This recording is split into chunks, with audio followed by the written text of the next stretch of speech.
శాసన మండలిలో రేషన్ బియ్యం పంపిణీ అక్రమాలపై మాట్లాడారు మంత్రి నాదెండ్ల. ఈ సందర్భంగా గత వైసీపీ పాలకులపై విమర్శలు గుప్పించారు. వ్యవస్థలో అక్రమాలను అరికట్టి మార్పులు చేసేందుకు కూటమి ప్రభుత్వం కృషి చేస్తుందన్నారు. తాము ఏడాది చేసిన పనులను గత ప్రభుత్వం 5 ఏళ్ల పాలనలోనూ పూర్తి చేయలేకపోయిందని విమర్శించారు. మొట్టమొదటి సంవత్సరంలో ఆయన బియ్యమే దొరకలేదు అంటున్నారు. మొట్టమొదటి సంవత్సరంలో వాళ్ళ చిత్తశుద్ధి ఎంతవరకు ఉందో మీకు తెలియాలి అధ్యక్ష. మొట్టమొదటి సంవత్సరంలో వాళ్ళు స్వాధీనం చేసుకుంది కేవలం 51,000 మెట్రిక్ టన్నుల బియ్యం అధ్యక్ష. 51,000. మేము 5,65,000 మెట్రిక్ టన్నుల బియ్యం స్వాధీనం చేసుకున్నాం. ఏం మాట్లాడుతున్నారు మీరు? వాస్తవాలు తెలుసుకోండి. మీలో చిత్తశుద్ధి ఉంటే మీకు కనపడేది. చిత్తశుద్ధి లేదు కాబట్టి, పరిపాలనలో మీకు నిజాయితీ లేదు కాబట్టి మీరు చూసుకోలేకపోయారు. ఈ వాస్తవాలన్నీ కూడా మేము గమనించే వ్యవస్థలో మార్పులు తీసుకొచ్చాం. గౌరవ ముఖ్యమంత్రి గారు కూడా ఒక సిట్ వేశారు అధ్యక్ష. ఐజీ ఆఫ్ పోలీస్ ఆధ్వర్యంలో తప్పకుండా అది కూడా ఇన్వెస్టిగేషన్ జరుగుతోంది.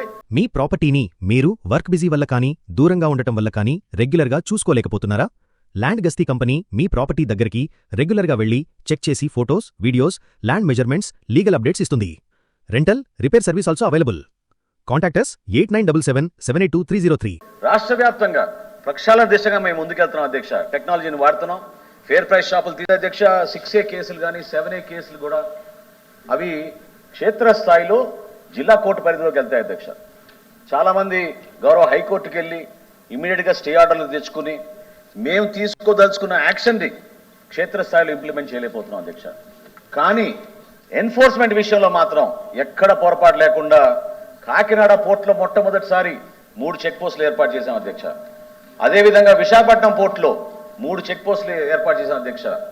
నెల్లూరు జిల్లాలో అక్కడ కూడా ఎక్కువ జరుగుతుందని మా దృష్టికి రాగానే సీరియస్ యాక్షన్ తీసుకుని అక్కడ కూడా చెక్ పోస్ట్ ఏర్పాటు చేశాం అధ్యక్ష. మీకు ఉదాహరణలు, వివరాలు, వాస్తవాలు ఏంటో మీరు ఖచ్చితంగా మీరు తెలుసుకోవాలి. ఎందుకంటే 5,65,000 మెట్రిక్ టన్నులు ఒక్క సంవత్సరంలోనే మేము స్వాధీనం చేసుకున్నాం అంటే మీరు గత 5 సంవత్సరాల్లో కూడా మేము ఒక సంవత్సరంలో చేసింది మీరు చేయలేకపోయారు. 5 సంవత్సరాలు